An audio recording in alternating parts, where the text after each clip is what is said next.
우리 오늘 하나님 말씀은 성령의 사람입니다.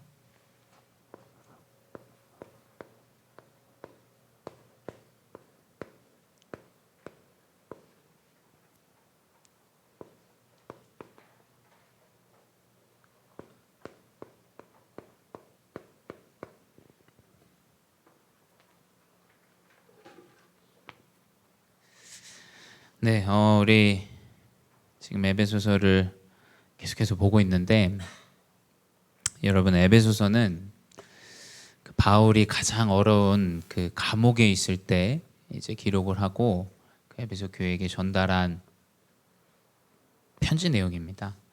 이 성경은 여러분 다 편지예요. 편지인데 사람에게 보내는 것도 있고, 이제 수신자가 교회에게, 교회에 있는 사람들에게, 또 지역에 있는 사람들에게, 또 중요한 제자들에게 편지를 보낸 내용들입니다. 더우시면 선풍기를 좀 트세요. 예. 말씀 듣을 때 좀 환경이 트시고. 예. 그래서 이 편지 내용은 간단해요. 간단합니다. 아주 간단합니다. 환경과 상황에 속지 말아라. 성령이 역사하신다. 우리 렘넌트들이 상황과 현실에 속기 마련입니다. 여러분 학업의 수준을 보거나 가정의 형편을 볼 때 쉽기가 쉬워요, 그렇죠? 굉장히 쉽습니다. 목사님도 형편과 상황과 일들을 볼 때 나의 인생이 안 되어질 것처럼 이제 생각이 들었어요. 여러분, 사실 우리의 생각이 대부분 깊이 생각해 본다면 우리가 걱정하고 염려하는 것들이, 대부분의 것들은 하나님이 계시지 않는다는 전제 조건 하에 오는 것들이에요. 그렇죠? 근데 하나님이 계시다면, 하나님이 나와 함께 하시고 내 일을 아시고 내 상황을 아신다면 이제 이 믿음에서의 기준은 좀 달라지게 돼요. 그렇죠? 그래서 24를 해야 되는 거예요. 삶 속에서 그래서 복음을 누려야 돼요. 그러니까 렘넌트들에게 체험되어야 되는 건, 우리 어른들도 앉아 계시지만, 내가 예배를 드리고 기도하면 문제가 안 온다라는 개념으로 자꾸 생각을 하시면 안 돼요. 그거를 자꾸 응답이라고 생각하는데 그게 응답이 아닙니다. 잘 생각해 보세요. 응답이 막 오는데 복음을 떠난다. 이제 그럼 사람들은 그래도 그게 축복이라고 생각을 해요. 경제가 오면. 우리 자녀에게 복음을 떠나도 경제가 오면 어쩐 면에서는 또 괜찮다고 생각합니다. 저는 교회 안에서 자꾸 뭐 취직 얘기하고 이런 것도, 저는 굳이 뭐 그런 얘기를 할 이유가 있나? 취직 못했다, 했다, 해야 되지 않냐? 여러분, 각자의 시간표가 다 달라요. 그렇죠? 누군가에게는 집중의 시간표가 필요하고, 누군가에게는 현장으로 나가야 되는 시간표가 있는 거예요. 그거를 어떤 그냥 물질적이나 응답적이나 그냥 경제적인 그런 기준을 가지고 자꾸 교회 안에서 대입하는 건, 저는 그건 필요 없는 생각이라고 생각해요. 과연 응답이라고 우리 생각하는 그 물질이나 세상의 것들이 렘넌트에게 사회에 나가기 전에, 현장에 나가기 전에 먼저 된다? 굉장히 위험할 수 있어요. 그렇죠? 그래서 어린 나이에 빠른 성공을 한 그런 사람들은 굉장히 좀 영적 문제에 시달려요. 그런 많죠. 뭐 가수라든지 연예인이라든지 굉장히 좀 시달립니다. 그래서 우리 렘넌트들과 우리 교사, 우리 중자분들이 명심해야 되는 게 뭐냐면, 응답과 실패의 기준이 아니라는 거예요. 내가 이렇게 잘했는데 잘 됐다, 왜 이렇지? 난 예수 믿었는데 왜 이렇지? 그 기준은 세상의 기준과 똑같습니다. 오늘 제목이 성령의 사람인데, 성령의 사람은 응답만 있는 길을 가는 게 성령의 사람이 아니에요. 그렇죠? 어떻게 응답만 있는 길을 가는 게 성령의 사람입니까? 그 관점으로 성경을 보면 성경은 읽지 말아야 되는 책이에요. 성경은 계속 재앙입니다. 시대 계속 재앙이에요. 후대가 끌려가서 죽어요. 계속 재앙이 임해요. 그러니까 이 복음을 잘 깨닫지 못하고 성경을 본들 의미가 없어요. 그러니까 그래서 신학자들이 문제인 거예요. 복음과 전도, 선교에 대한 관점을 알지 못하고, 그러니까 얘기하자면 현장을 모르고 그냥 이 문서적으로만 보면, 그래서 회사에서도 일들이 많이 생기잖아요. 현장 사람들과 행정하는 사람들의 문제가 생겨요. 근데 제가 볼 때 이 복음 운동은 현장과 복음, 렘넌트와 237, TCK와 세계 복음화, 이것들이 정확하게 현장에 맞게 지금 들어가고 있는 언약이에요. 그래서 가장 중요한 건 뭐냐? 응답도 아니고 실패도 아니다. 실패한다면 실패할 시간표고, 응답이 온다면 언약을 붙잡고 인도받아야 되는 시간표다. 그 기준이 아니라 가장 중요한 건 내 안에 무엇이 있느냐를 깨닫는 것이 가장 중요해요. 우리 안에 하나님이 주신 보배가 있다라는 사실만 명확합니다. 다른 건 명확하지 않아요. 목사님, 제 자녀가 잘 되겠습니까? 전 모릅니다. 목사님, 제 인생이 잘 성공할까요? 저도 몰라요, 목사님은. 확실한 건 성경 안에 문제가 있건 응답이 있건 렘넌트는 세계 복음화하는 237과 5천 종족, 그 복음 운동을 하나님 인도하셨다라는 것만 성경은 기록하고 있어요. 환경이 좋아졌냐? 환경 안 좋아졌을 경우가 더 많아요. 바울 모가지가 잘려가지고 죽었습니다, 여러분. 감옥에서 계속 핍박 당하다가 모가지 잘려서 죽었어요. 과연 무엇이 진짜 응답이냐라고 볼 때는 내 안에 무엇이 있느냐, 그것이 가장 우리 렘넌트들에게 회복되어줘야 돼요. 가정과 환경과 일들은 너무 어려운데 내 안에 무엇이 있느냐, 그것이 가장 중요한 응답이라는 사실을 우리 렘넌트들이 알아야 돼요. 그래서 고린도후서 4장 7절에 이 보배를 질그릇에 가졌잖아요. 질그릇은 여러분 투박해요. 여러분 요즘이야 좀 투박한 게 트렌드여서 그렇지, 옛날에는 뭐 이렇게 예쁘고 반듯하고 이런 게 이제 좋았는데, 이 질그릇이라는 거 아주 막 거칠어요. 거칠고 투박합니다. 그리고 한 번 놓치면 그냥 깨져요. 그렇죠? 목사님 시대 때는 코렐이 유명했어요. 왜냐하면 잘 안 깨지는 그릇이었어요. 이 독인데 비싸요, 그런 것들은. 근데 이 질그릇이라는 건 놓치면 그냥 깨져요.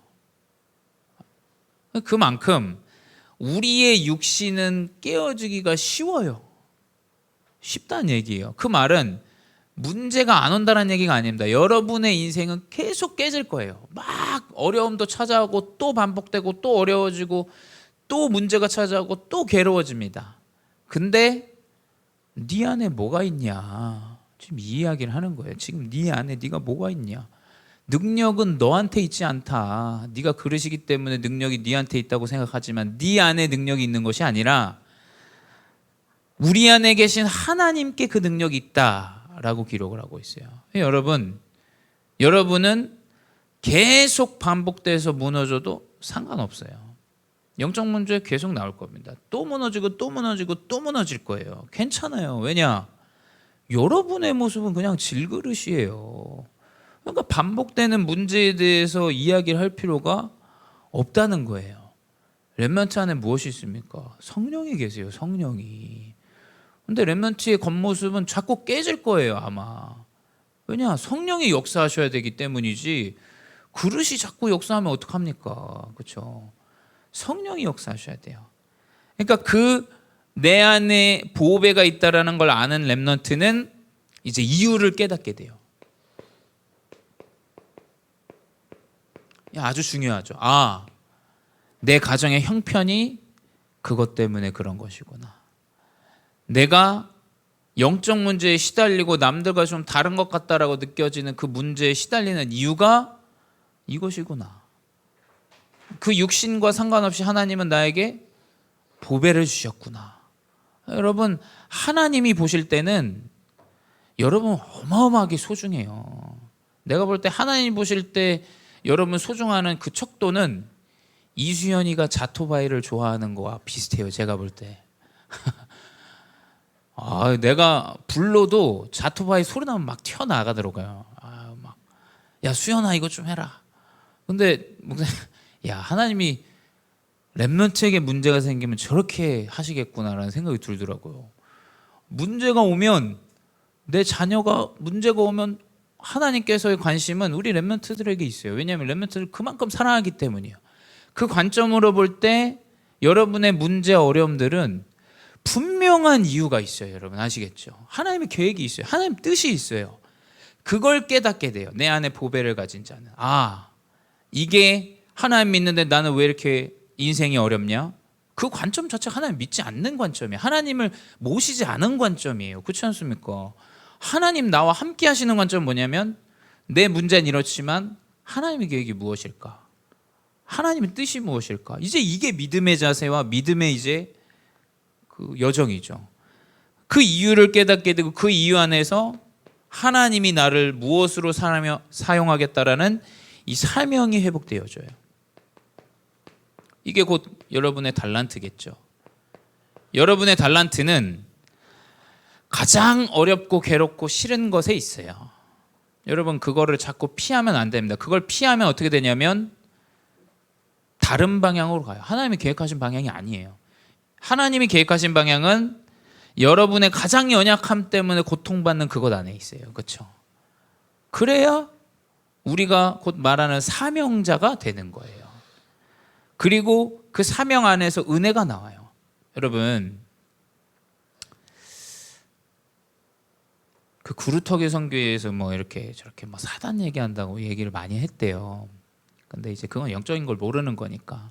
근데 그 아이들이 거기는 소년원이 아니라 이제 분류 심사원인데 심사를 하는 데인데 이 아이들이 계속 반복되는 문제예요. 반복되는 문제. 이 아이가 한 번 들어온 애는 두 번 들어오고 세 번 들어오고 다섯 번 들어오고 막 이런대요.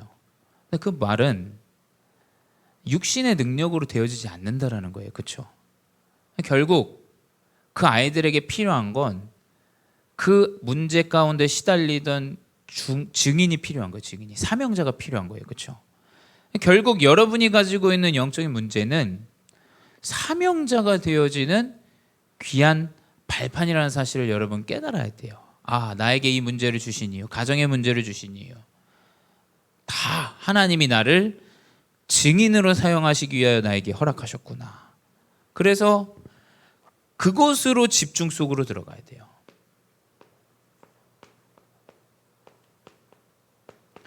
그것에 집중해야 돼요. 하나님의 이유 속에 집중해야 돼요. 하나님이 나에게 주신 그 사명 속에 집중해야 돼요. 아, 나는 치유하는 전도자구나. 내 영적인 문제는 하나님이 이 시대의 문제에 시달리는 이 영적인 문제를 그 사람들을 살리기 위하여 나를 부르셨구나. 거기에 집중해야 돼요. 그게 안 되면 뭐냐면 환경에 집중해요. 상황에 집중해요. 사람의 말들에 집중해요. 내 체면에 집중합니다. 그렇게 되면 어떻게 되냐면 인생이 서글퍼져요. 여러분 그것만큼 서글픈 인생이 없어요. 야, 내가 이게 전부라고 생각했는데 그걸 다 잃어버린 그 마음 여러분 아시죠? 그 진짜 너무 슬프고 서글픈 인생이 돼버려요. 근데 하나님은 여러분 그걸 원하시지 않으세요. 하나님은 오직 그리스도 언약에 집중하기를 원하세요. 하나님은 질투의 하나님이다. 성경에 기록되어져 있어요. 하나님 본인보다 사랑하는 걸 어떤 면에서는 진짜 빼앗아갈 수도 있어요. 앗아갈 수도 있습니다. 생명을 걷어갈 수도 있어요. 명심해야 돼요, 여러분. 하나님은 오직 언약과 그리스도 언약 안에 집중하기를 원하세요. 그 집중하면은 모든 걸 넘어서게 됩니다. 이 넘어서요. 환경도 넘어서요. 상황도 넘어섭니다. 문제도 넘어서요. 아, 하나님이 분명히 계획이 있을 것이다. 그래서 여러분 목사님 이야기하지만 미래를 본 것처럼 가야 돼요. 여러분 아시겠죠? 미래를 본 것 같이 가본 적 없죠. 근데 이미 나는 이것 때문에 서밋이 올라 있는 것처럼 가야 돼요. 미래를 본 것처럼. 그게 하나님을 믿는 사람이에요. 계속 현실과 과거에 붙잡혀가지고 미래는 없다라고 떠들어대는 게 그게 어떻게 하나님의 자녀입니까? 상황과 현실이 이렇지만 4대에 걸쳐서 하나님은 요셉 이후에도 복음을 이뤄보지만 모세를 통해서 하나님이 우리 백성을 가나안 땅으로 이끌어 가시고 그 아브라함에게 주신 언약이에요. 그걸 믿는 겁니다. 그걸. 하나님 분명히 우리를 회복하시겠구나. 다시 믿는 거예요. 그 안에 내가 살아있느냐 죽느냐 그건 중요하지 않아요. 하나님의 계획 가운데 있는 것이기 때문에 이것에 우리 렘넌트들이 언약을 붙잡고 나아가는 자를 이제 성령을 알고 깨달은 사람이라고 말하는 거예요. 그래서 여러분 미래에 걱정하지 마세요. 미래를 두고 두려워하지 마세요. 하나님 여러분에게 쓰실 일이 많으세요. 하나님 여러분 계획이 크세요. 하나님은 여러분이 인도하시는 여정 가운데 사용하실 일들이 너무 많아요. 그래서 우리는 내 안에 있는 보배에 집중하고 내 안에 있는 것 같지만 우리는 또 그 속에 있는 자들이에요.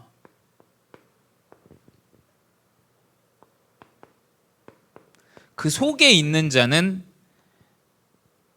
이유를 계속 깨달아가요. 이유를 아는 자예요. 그 속에 있는 자. 그래서 뭐냐? 오늘 본 본문 1절에 부르심을 받은 일을 아는 자다 이렇게 기록하고 있어요. 그 일. 하나님이 나를 부르신 이유를 아는 자.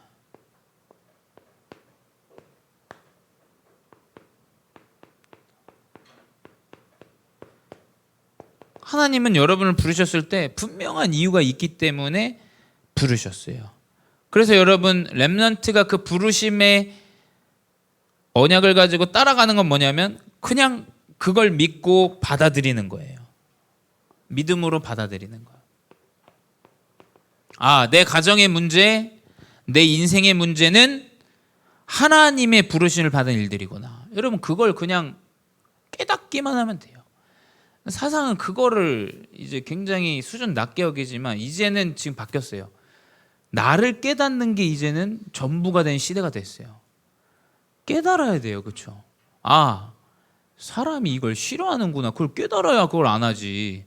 아, 이걸 엄마가 싫어하는구나. 이제 이 시대는 뭐냐면 복음이 없어지니까 어떻게 되냐면 깨닫지를 못해요. 그렇죠? 아, 내 사회생활이 잘 안 되는 이유가 무엇이냐? 깨닫지를 못해요. 왜 이 사람이 나를 싫어하지? 깨닫지를 못해요. 왜 싫어하는 이유를 몰라요. 너무 슬프고 이상한 영적 문제의 시대가 돼버렸어요. 그걸 깨닫지를 못해요. 어떤 면에서 깨달음은 모든 것이에요. 여러분 스님도 머리 빡빡 깎고 사람들에게 일깨우름을 가르쳐요. 깨달음을 가르칩니다.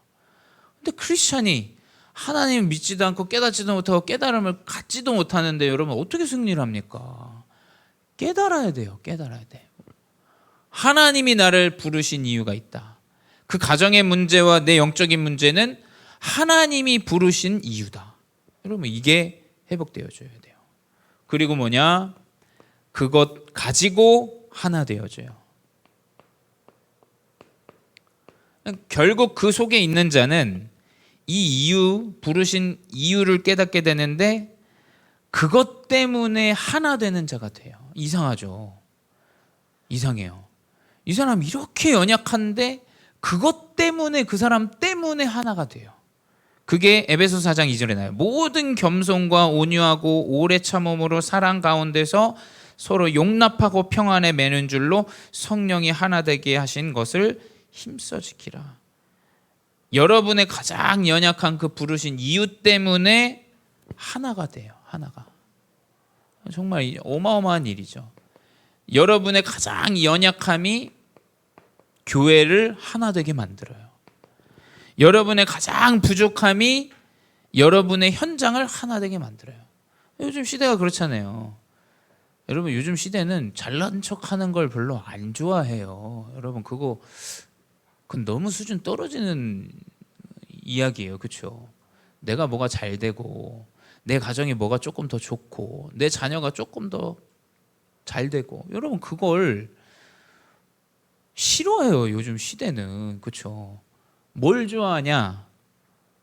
연예인이 가장 연약함을 이야기할 때 대중들이 흥분을 해요. 왜냐하면 이 사람들도 사람이구나. 여러분 그건 굉장히 좀 단순하면서도 깊이 있는 부분이에요. 그렇죠? 이 시대는 어떤 면에서 우리 렘넌트들이 이 영적인 부분으로 하나님의 이유를 찾고 증인이 되어주고 사명자가 되어지면 이것 때문에 교회가 살아나요. 그렇죠? 그 증인이 되어져요. 이것 때문에 세상을 살려요. 이것 가지고 여러분 때문에 하나가 돼요. 이 사실을 명심해야 돼요. 그 그루터기 선교에 제가 봤을 때는 누가 서야 되냐? 중고등부 시기 때 완전 꼴통인 놈이 서야 돼요. 완전 꼴통인 놈. 착하고 잘하고 이런 사람이 있으면 이제 이게 안 돼요. 솔직히 솔통이 그렇지 않습니까?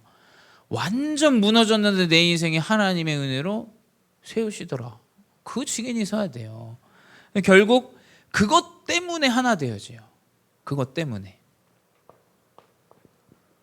결국 에베소서 4장 7절에 각 사람에게 그리스도의 선물의 분량대로 은혜를 주셨나니 이것 때문에 은혜가 넘쳐나요. 내 연약함이 하나님의 은혜구나. 내가 여기까지 오게 됐던 건 내 가장 연약하고 상처되고 어려웠던 그것 때문에 하나님이 나를 인도하셨구나. 그걸 깨달아져요. 결국 이 믿음의 결론은 사실 은혜예요. 그렇죠? 은혜로 말미암아 구원에 이른다. 믿음은 은혜 속에서 나오죠. 그리고 믿으면 은혜가 나와요. 이 믿음과 은혜는 굉장히 밀접한 이 관계가 있어요. 결국 뭐냐? 그 속에 있는 자들은 하나님의 은혜가 있어요. 나같이 연약하고 안 되는 인생이 진짜 하나님이 나를 인도하시더라.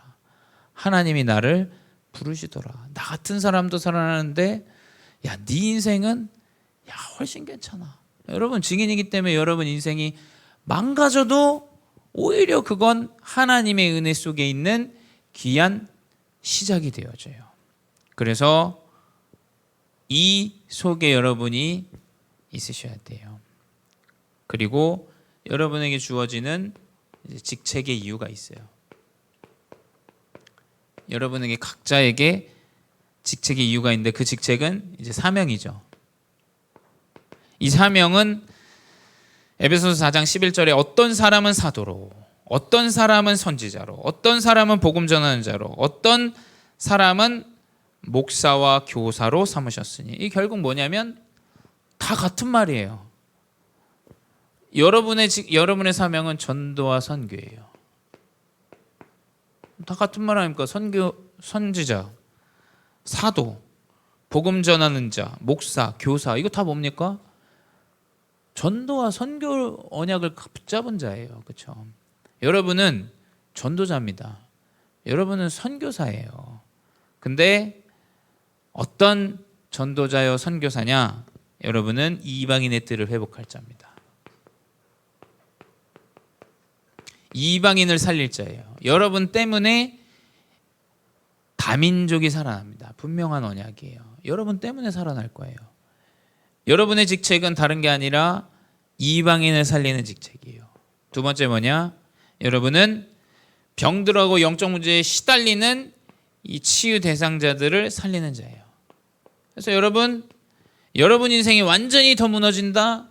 더 좋습니다. 왜냐? 여러분 때문에 그 사람들이 치유되어지고 살아나는 응답을 하나님이 준비하셨어요.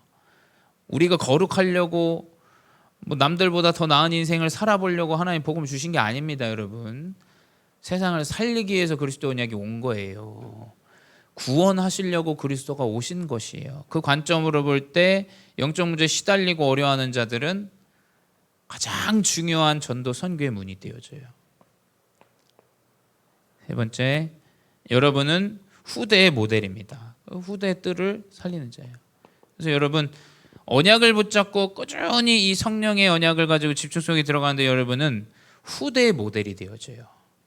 여러분 제가 말하는 모델은 공부를 잘하고 좋은 대학을 가고 그 모델을 이야기하는 게 아니에요. 여러분 그 모델은 세상에 더 많아요.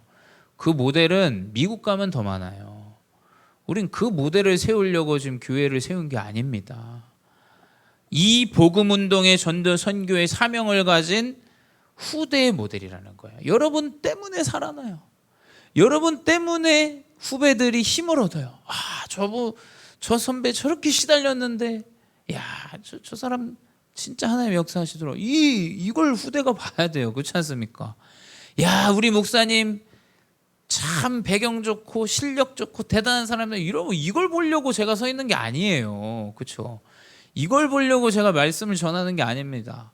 야, 저 목사님 완전 이상한 인생이었는데 복음이 살아있네. 이것 때문에 제가 서 있는 거예요.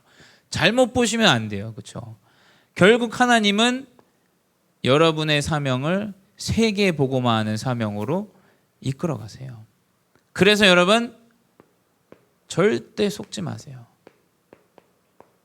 사단은 계속 렘넌트를 속입니다. 근데 그 속지 않는 방법은 단 하나예요. 집중밖에 없어요. 내가 문제와 사건과 일들에 계속 집착하고 집중하느냐, 아니면 그것에 벗어나 하나님의 성취하실 언약에 집중하느냐, 그 두 가지입니다. 현실과 상황을 바라보면 여러분 망해요. 일단 미래가 그려지지가 않을 거예요. 걱정과 염려뿐이고 미래는커녕 당장 한 치 앞도 볼 수가 없는 인생이 됩니다. 근데 여러분 문제와 상황과 현실과 상관없이 우겨싸움을 당해도 무너지지 않고 쓰러지지 않는 능력은 집중 속에 있어요. 그래서 24, 25 영원 이야기하는 거예요. 그게 그냥 단어가 아니에요. 24 속에 있어야 돼요. 성령이 역사하십니다. 그럼 영원한 응답이 회복되어져요. 근데 에베소서 4장 27절에 이렇게 기록되어 있어요. 사단에게 속지 않는 자 말아야 되는데 마귀에게 틈을 주지 말라, 이렇게 기록하고 있어요. 틈은 속았는데 안 속으려고 노력하는 게 틈이 아니에요. 여러분 아시겠죠? 아까 얘기했지만 그루터기 선교회 3번, 4번, 5번 들어온 애들이 있어요. 걔네한테 너 참아봐. 그거 어떻게 참습니까? 그거 뭘 어떻게 참아? 그거 얼마나 이해하는 이야기예요 그게. 여러분 참는 게 인생이 아니에요. 아시겠죠? 마귀에게 틈을 주지 말라 할 때 이 틈을 영어 단어에서는 foothold라고 해놨어요. foothold, 발바닥이 foot. 그 말은 뭐냐? 사단에게 속지 않는 집중은 발판 삼아야 돼요. 열심히 하지 마. 그러면 5번, 6번 해도 하나님은 그것 때문에 발판 삼게 하세요. 그것 때문에 발판 삼고 살리는 자로 가게 하세요. 여러분 참는 게 아닙니다. 자꾸 그거를 어른들도 교육을 그렇게 하시면 안 돼요. 참아라, 잘해봐라, 뭐 해봐라, 노력해봐라. 그거 아무 답이 안 돼요. 살리는 이야기가 아닙니다. 그거 죽이는 이야기예요. 발판 삼을 수 있는 흐름을 하나님이 주시는 거예요. 발판. 발판은 뭡니까? 인생이 무너졌던 그 인생이 무너진 사람 앞에 섰을 때 그게 발판 되는 거예요. 사실 그렇지 않습니까? 결국 하나님에게 주신 이 내 문제와 어려움들은 마귀에게 틈을 내어주지 않는 집중 무엇이냐? 그것을 발판 삼아야 돼요. 내가 내 자녀가 어려워졌다. 그 발판 삼고 그 문제에 시달리는 사람을 살리는 자가 돼야 돼요. 그리고 뭐냐? 에베소서 4장 29절에 오직 덕을 세우는 데 소용되는 대로 선한 말을 하여 듣는 자들에게 은혜를 끼치라. 뭐 착한 말을 하란 얘기가 아니에요. 그 발판 삼은 것으로 증인되라. 교회는 착한 걸 가르치는 데가 아니라 그리스도로 사람을 살리는 곳이에요. 착하고 행실 바르고 좋죠. 근데 교회는 대부분 그런 사람들만 있지 않아요. 그렇죠? 대부분이 주류가 시달리는 사람들이에요. 어려운 사람들입니다. 그 사람들에게 열심히 해봐라, 노력해봐라, 이게 좋다 저게 좋다 아무 의미 없어요. 착한 말 해줘서 괜찮아 뭐해라 아닙니다. 증인이 딱 서면 끝나는 거예요. 후대의 증인이 나오면 끝나는 일이에요. 다민족의 제자가 나오면 증인이 나오면 끝나는 일이에요. 그렇죠? 목회자의 증인이 나오면 끝나는 일이에요. 중직자 증인이 나오면 끝나는 일이에요. 결국 뭐냐? 여러분 사단에게 틈을 주지 말라. 발판 삼으시기 바래요. 그리고 여러분은 증인의 여정으로 가는 중이에요. 잘 안 되어져도 증인의 여정이다. 사단에게 속지 마시기 바래요. 그것에 집중해야 돼요. 아 이건 발판이구나. 아 이건 증인의 여정으로 가는 하나님의 준비시구나. 그것 가지고 변하지 않는 자가 되는 거예요.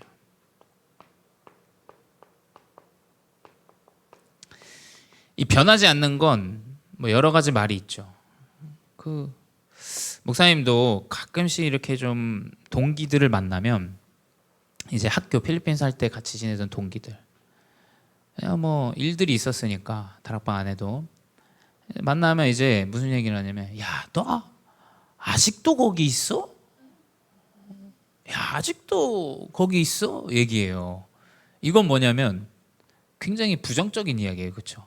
근데 이제 지난주죠. 지난주 이제 미국에서 아는 저기 목사님이 친구가 있는데 친구가 결혼할 때 제가 사회를 봤어요. 그 친구가 이제 부부가 좀 안산에 사는데 오게 돼서 그 친구가 이제 20년 동안 계속 이제 미국에서 의사 공부하면서 한 번도 안 나왔는데 한 6년 만에 나와서 우리 교회를 좀 찾아왔어요. 찾아와가지고 이제 만나고 이야기하고 하는데 그 남편과 와이프를 제가 다 알거든요. 근데 이제 야, 오빠는 변하지가 않는다.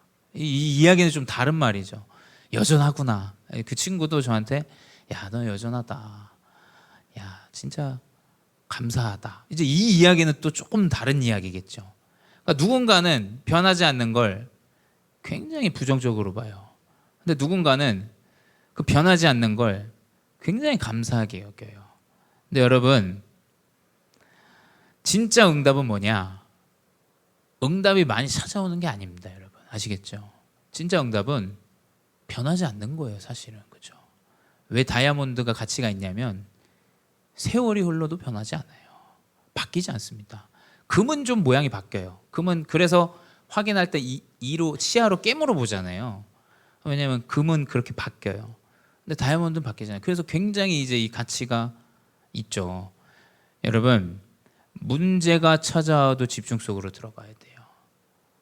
여러분이 아무리 어려움이 찾아오고 응답이 하나도 없어도 여전히 그 집중 속으로 들어가야 돼요. 이제 그걸 모르면 야, 너는 아직도 거기에 있냐? 뭐에 있냐? 세상에 볼 땐 그게 똑똑하고 빠른 것 같지만 여러분, 진짜 응답은 변하지 않는 집중성이 있는 거예요. 그래서 여러분, 나에게 문제가 찾아와도 어려움이 찾아와도 다시금 말씀 집중과 기도 집중 속으로 들어가요. 그게 이제 사실은 시스템화가 잘 되어줘야 돼요. 그게 나에게 큰 어려움이 찾아도 조금 흔들리고 넘어지고 다치기도 해요. 하지만 다시 집중 속으로 들어가요. 그게 가장 중요한 여러분에게 필요한 성령의 사람의 응답입니다. 그래서 결국 이 언약을 붙잡고 여러분은 뭐냐?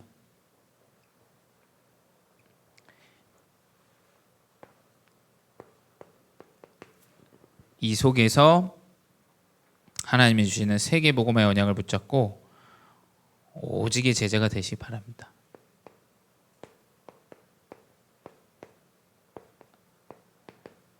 오직의 제자로 나아가시기 바라요. 이게 성령의 사람이에요.